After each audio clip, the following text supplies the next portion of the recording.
ayat 15, saudara. Kita baca sama-sama ayat 1, 2, 3.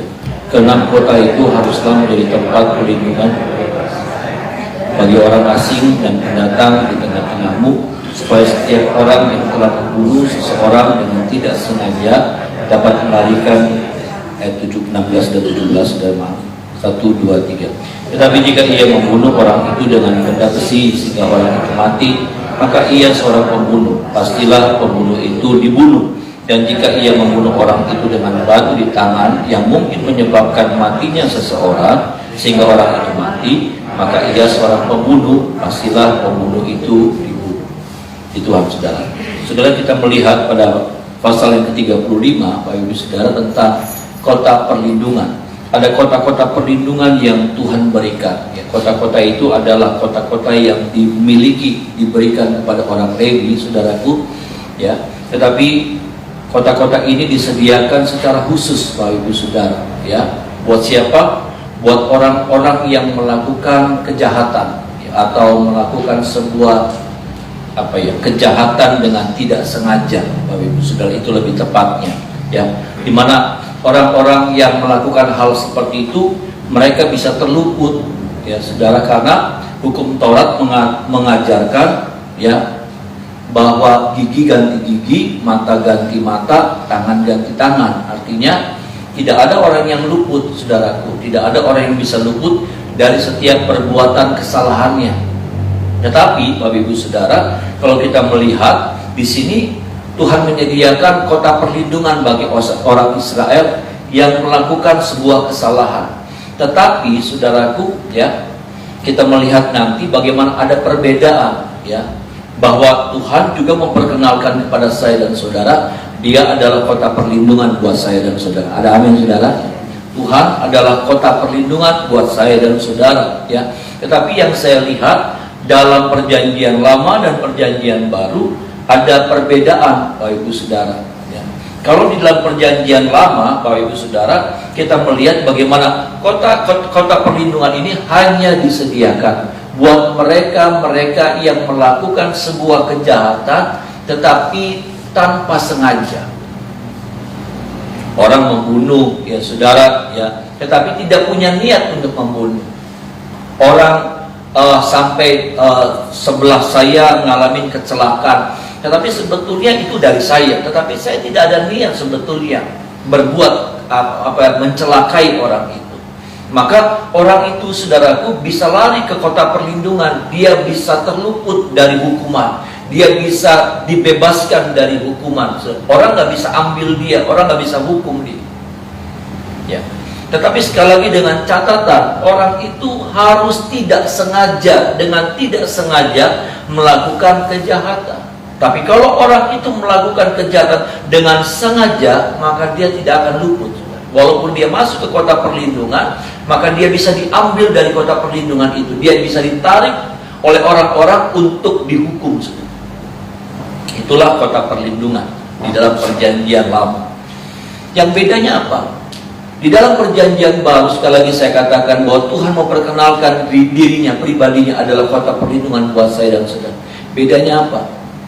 Bedanya ketika pun kita melakukan kesengajaan dosa dengan sengaja, dengan akal sehat kita, dengan sesadar-sadarnya kita melakukan kejahatan dosa. Tetapi yang saya lihat di dalam firman Tuhan, bahwa kita tetap masih boleh masuk dalam kota perlindungan itu. Ada amin, saudara? Kita masih boleh diluputkan, saudara.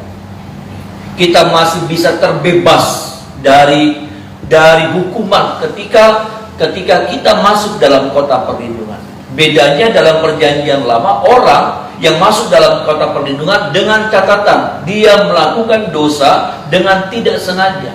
Tetapi Yesus ajar sama kita, saudaraku, siapapun kita, dengan keadaan apapun kita boleh datang sama Tuhan Yesus. Ada amin, saudara? Kita boleh datang dan boleh mendapatkan pengampunan di situ. Kita boleh mendapatkan anugerah di situ. Kita boleh mendapatkan juga perlindungan di situ. Ini, Bapak Ibu Saudara, ketika kota perlindungan yang disediakan di Israel hanya diperuntukkan bagi mereka yang tidak sengaja melakukan kejahatan. Saya dan saudara harus ngakui bahwa kita sering melakukan kesalahan-kesalahan dengan sengaja, saudara. Ya. Kita ngata-ngatain orang dengan sengaja, kita melakukan kejahatan dengan sengaja. Ada banyak kesengajaan. Kesengajaan itu apa? Dilakukan dalam keadaan sadar. Ya. Kalau tidak sengaja seperti tadi dicontohkan saudaraku, ya, ada orang yang membunuh tapi dengan tidak sengaja, saudaraku. Ada orang ngejatuhin sesuatu, lalu kemudian ada orang di bawahnya kena gitu. Kena kampak ketika dia potong pohon, kampaknya ini lepas, saudaraku, besinya ini lepas, lalu kena orang, jatuh, mati ini orang. Itu tidak sengaja. Tapi ada banyak kali kita melakukan kejahatan dengan sengaja, ya. Seperti orang mengarahkan kampak lalu diarahkan, saudara, bukan tanpa sengaja, tapi kita arahkan supaya sengaja kena sama orang.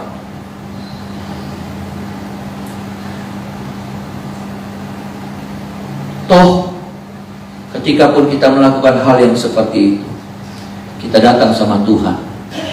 Tuhan mau terima kita. Ada amin, saudara? Toh kita tetap berhak untuk bisa mendapatkan anugerah, kemurahan Tuhan. Nah, itulah anugerah.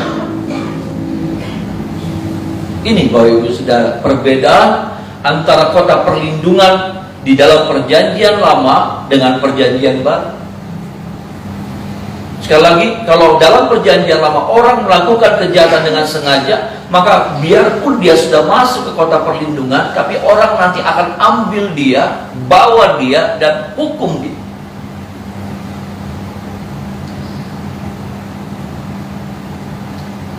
Ini, saudara. Dan bagian yang kedua yang saya temukan sudah dalam kota perlindungan, saudaraku,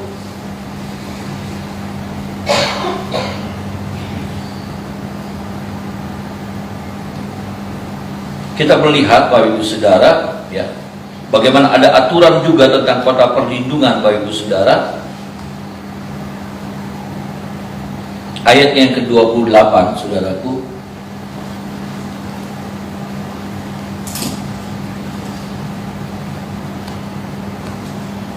Ayat 26 sampai 28. Sama-sama kita baca ayat-ayat ini. Ayat 26 sampai 28.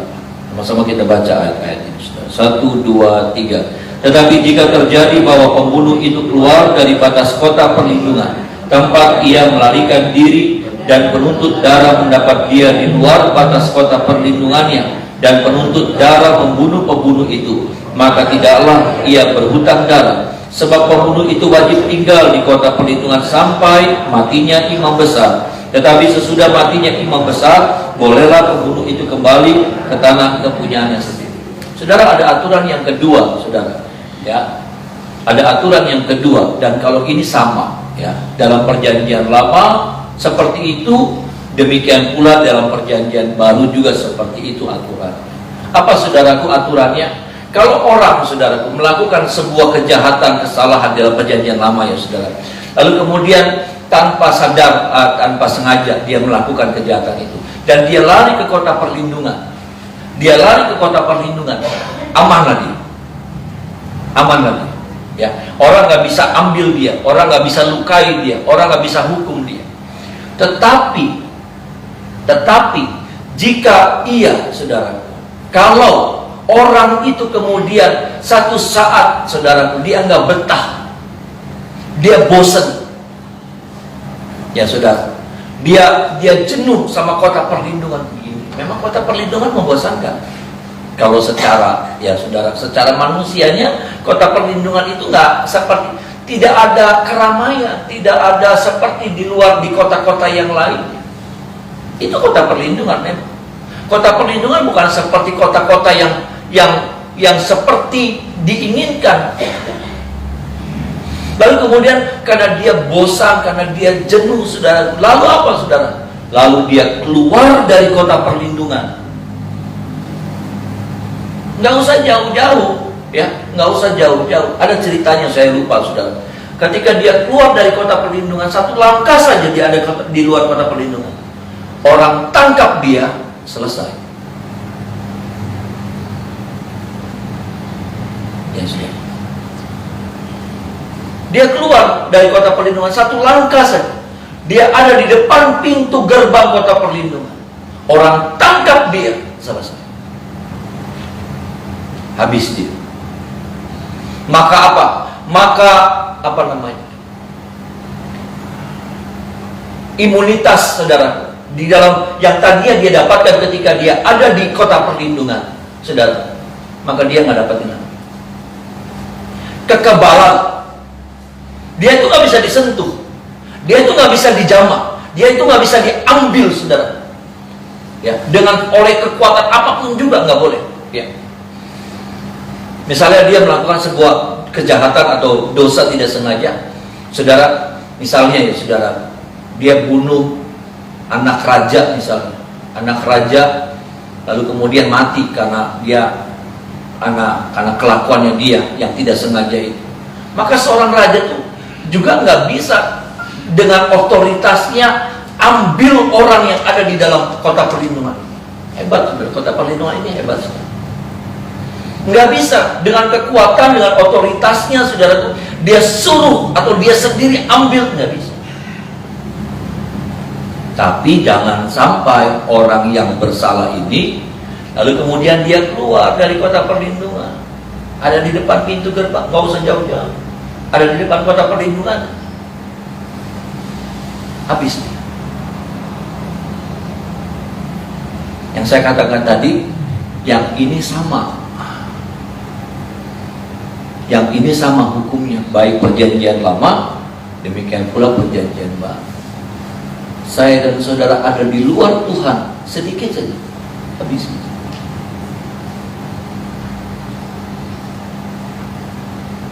Saya dan saudara ada di luar kota perlindungan, yaitu Yesus yang jadi kota perlindungan kita, habis. Makanya Paulus bilang begini, ya, berawas-awaslah, berhati-hatilah. Sadarkah kamu bahwa iblis itu seperti singa yang mengaum-ngaum, ya, berkeliling.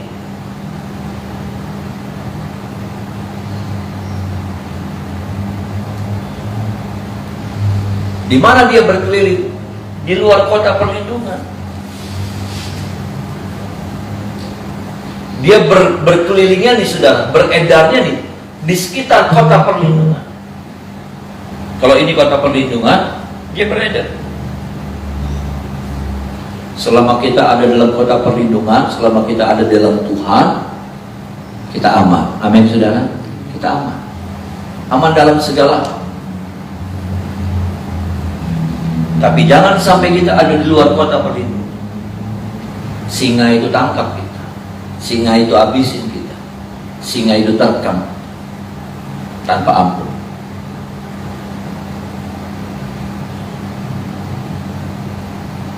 Satu sisi ini menjadi sebuah penghiburan buat kita. Tapi satu sisi firman Tuhan juga mau ingatkan kepada saya dan saudara bahwa kita harus tetap tinggal dalam kota perlindungannya Tuhan.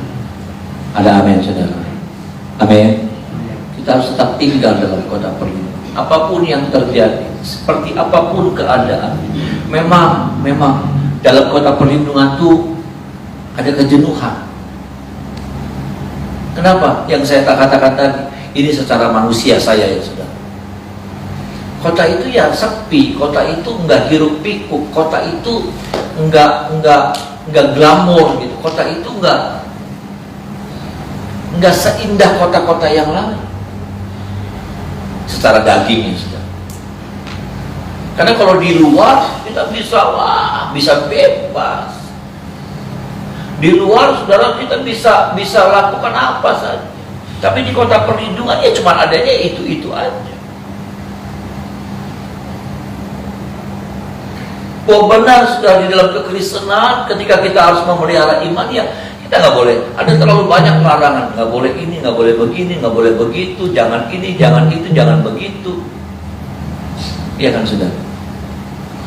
Terbatas sekali. Bahkan sangat dibatasi sekali.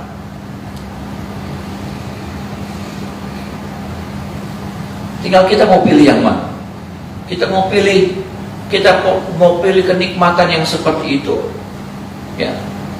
Kemudian kita keluar dari kota perlindungan, ataukah kita tetap ada dalam kota perlindungan?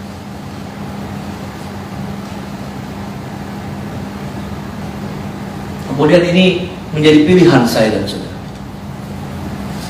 Kita sudah tahu kebenaran, tapi kemudian kembali lagi pada setiap keputusan saya, keputusan saudara, keputusan setiap kita. Sekali lagi saudara, di dalam kota perlindungan kita aman, tetapi saya juga harus katakan bahwa di dalam kota perlindungan itu ada rasa jenuh, ada rasa apa ya saudara? Aduh, enaknya orang-orangnya bisa begitu, bisa begini. Ada rangsangan-rangsangan yang seperti itu.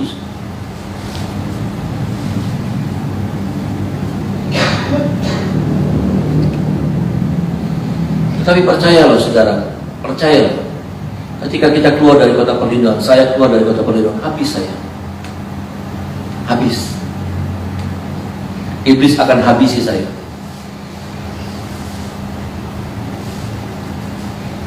Iblis akan mudah hancurkan kita. Saya melihat ada terlalu banyak orang-orang yang dihabisin sama iblis. Terlalu gampang saudara. Iblis ngabisin kita terlalu gampang. Kalau hari ini kita nggak bisa dihabisin sama iblis, nggak bisa diganggu sama iblis, karena kita ada dalam perlindungannya Tuhan. Ada amin saudara. Karena pagar darah Tuhan itu memagari saya dan saudara, roh, jiwa, tubuh kita. Alkitab berkata, Musa pernah bilang begini, hanya selangkah jaraknya antara aku dengan maut. Nggak jauh. Tetapi yang selama ini mencegah kita, bahkan ketika pun kita masuk salah langkah, Tuhan tetap bela dan lindungi kita. Ada amin saudara. Berapa banyak kali kita salah langkah? Berapa banyak kali kita salah merespon, salah berbuat, salah banyak salah. Tetapi kita tetap ada, selama kita ada dalam kota perlindungan, kita aman.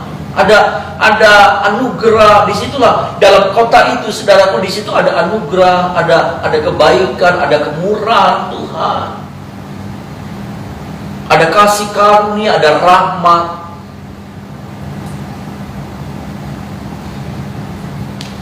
Bukan berarti kita nggak pernah salah, saudara. Bukan berarti kita nggak pernah ada kekurangan. Tetapi yang saya lihat, selama kita punya niat untuk tetap tinggal di dalam kota perlindungan, tetap kerinduan kita tetap ada hidup di dalam Tuhan,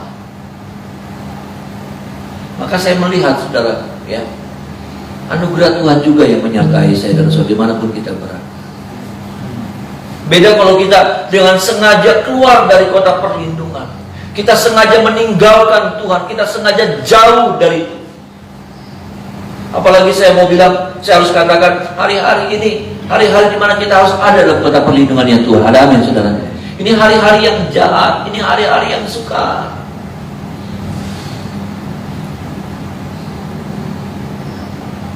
Orang bilang setelah pandemi yang sekarang ini ada lagi virus Nipah katanya.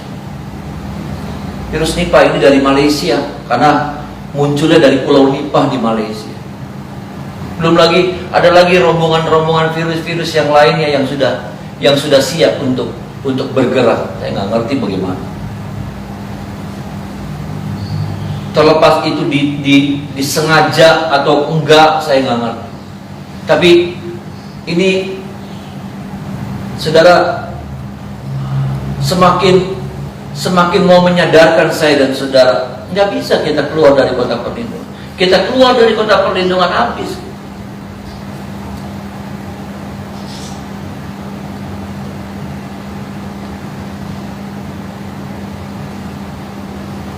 Tapi kemudian tinggal kembali pada setiap pilihan saya dan saudara.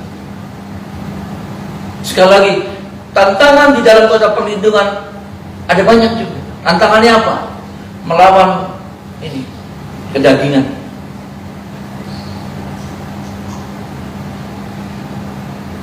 Keinginan mata, ya, macam-macam.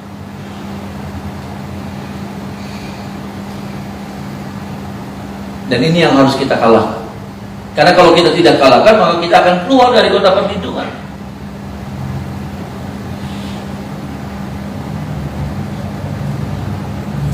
Tetaplah di dalam kota perlindungannya Tuhan. Ada amin saudara. Tetaplah tinggal di dalam kota perlindungannya Tuhan. Karena kalau tidak, saudaraku, rusak itu, habis. Kita akan dikalahkan. Ya. Kita akan dikalahkan. Nggak peduli saudara hebat seperti apa, nggak peduli saya seperti apa. Tapi kalau kita keluar dari batu perlindungan, kita akan berhadapan dengan kekuatan yang besar. Siapa itu kekuatan? Singa. Singa.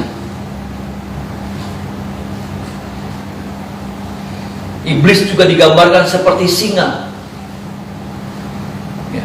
Orang bilang singanya singa ompong lah, apalah. Enggak, saudara. Iblis punya kekuatan. Itu singa nggak bisa berbuat apa-apa, ya sudah. Singa itu nggak bisa berbuat. Kalau kita ada dalam kota perlindungan, bisa bilang amin, saudara. Ya. Iblis itu masih punya taring, masih punya cakar, otot yang kuat, segala sesuatunya masih lengkap, saudara. Jangan dibilang itu singa ompong, enggak. Dia sepertinya ompong waktu kapan? Waktu kita ada dalam kota perlindungan, waktu kita ada dalam perlindungannya Tuhan, ada amin, saudara. Tapi kalau kita ada di luar perlindungan Tuhan, wah, dia sejadi-jadinya. Dia sejadi-jadi. Kayak saudara bawa anak, misalnya, jalan-jalan, ya. Selama anak itu ada di samping saudara, aman. Tapi coba kalau anak itu lepas sendirian, wah, culik, ya, ambil orang, dijahatin orang, diganggu orang, dikerjain orang. Tapi kenapa anak itu nggak diganggu? Kenapa anak itu banyak orang yang mau ganggu? Kenapa dia nggak bisa diganggu? Karena dia bersama dengan saudara sebagai orang tua.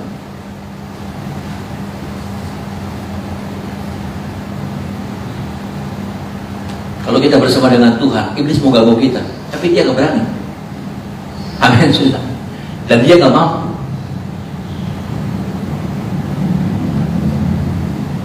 Waktu satu saat saudaraku di mana tuh? Kalau di Venice ya saudara, di Venice itu ada orang-orang yang suka nawar-nawarin bunga, ya saudara. Ya, di Italia ada orang-orang suka nawarin bunga. Kalau nggak bunga, nanti gelang-gelangan, ya gelang-gelangan dari tali gitu, dirajut-rajut, dikepang-kepang gitu. Nanti suruh ambil, orang suruh ambil, for you. Habis itu dipakai, minta duit, sudah. Ya, habis itu dimintain duit. Anak saya itu dipasangin, ya. Jadi kami terpisah, ya. Lagi sibuk masing-masing. Ada yang saya lihat ini lihat ini. Dan saya lihat, saya cari Mika, Mika lagi dikejar sama orang, ya, orang gypsy begitu. Dia lagi dimintain. Ini galak-galak, saudara, sadis-sadis itu. Ya. Dan saya melihat ada di tangan Mika sudah ada gelang yang itu tuh, saudara. Ya, saya sudah bilang jangan diterima. Bunga juga jangan diterima. Ya, bunga mawar gitu tuh, saudara. Saya datang, ya, saya lihat Mika lagi diikutin begitu. Mika udah kebingungan, ya, Mika udah kebingungan. Kenapa Mika? Saya bilang, itu. Saya bilang, pakai bahasa Indonesia baik, apa? Langsung saya tarik Mika. Dia bilang, apa? Minta duit gitu. No, kayak gitu. Nggak berani. Saya nggak kenal tempat itu, saya nggak ngerti tempat itu, saya nggak ngerti kekuatannya kayak apa. Pasti itu bergerombol, itu kan apa namanya, mafia, saudara. Tapi waktu dia lihat saya, nggak berani ganggu Mika. Kalau kita bersama dengan Tuhan, kita aman, terlindungi, saudara. Amin, saudara. Mika salah. Saat itu Mika salah. Saya sudah bilang, jangan terima apa-apa. Itu semua ngerjain, itu bohong. Tapi Mika terima, ada gelang di sini. Gelang kecil, saudara, tipis gitu tuh, tali yang dikepang-kepang gitu. Mika terima, salah. Sama halnya kita. Kita juga sangat sering melakukan, Tuhan sudah bilang jangan, kita lakuin juga. Tuhan bilang jangan, kita kerjain.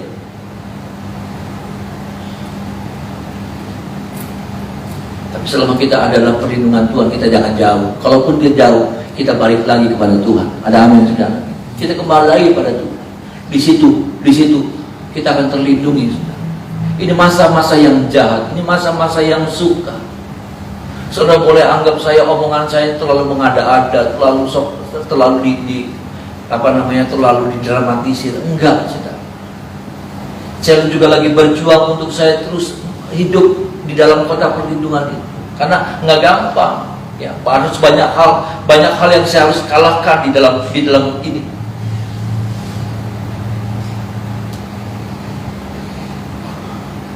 Tapi pilihannya sebetulnya nggak dua, pilihannya cuma satu. Karena kalau kita keluar dari kota perlindungan, habis kita. Iblis habisin kita. Ya, iblis akan habisin pelayanan saya, iblis akan habisin kesehatan saya, iblis habisin banyak hal dalam hidup saya. Makanya firman Tuhan bilang begini, saudara. Ya, iblis itu mencuri. Ya, Yohanes itu, saudara. Iblis itu mencuri, terus apa, saudara? Dia membunuh. Selesai dia, berarti dia membinasakan. Kayak gini, kalau orang sih, saudara, ya, ambil buahnya, dirontokin, diambilin semua buahnya. Udah gitu apa? Dia ambil kayunya, dia tebang pohonnya. Terus apa? Nggak cukup sampai selesai, enggak. Dia juga ambil, dia gali akar. Iblis kalau kerja tuntas.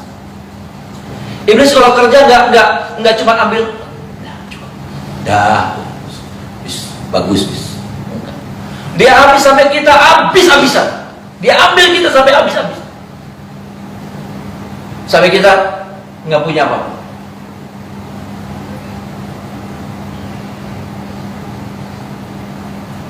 Jangan sekali-kali tinggalkan Tuhan. Jauh dari Tuhan. Punya jarak sama Tuhan.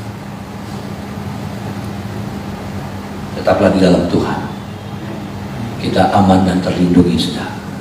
Bahkan kita terpelihara oleh kasih-Nya Tuhan. Ada amin, saudara. Bahkan firman Tuhan katakan, orang yang duduk dalam lindungan yang maha tinggi itu, yang bermalam dalam naungan yang maha kuasa, Mazmur 91 dikatakan, dia akan melihat, ya, sebelah kiri 1000 jatuh, 10.000 di sebelah kanan jatuh, tapi dia hanya menonton dengan matanya. Artinya apa?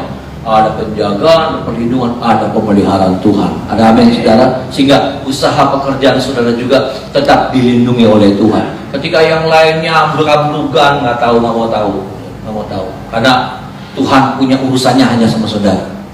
Dia punya kewajiban cuma untuk memelihara, menjaga usaha pekerjaan. Yang apa? Yang tetap hidup dalam kota perlindungannya Tuhan. Mari kita menyembah Tuhan.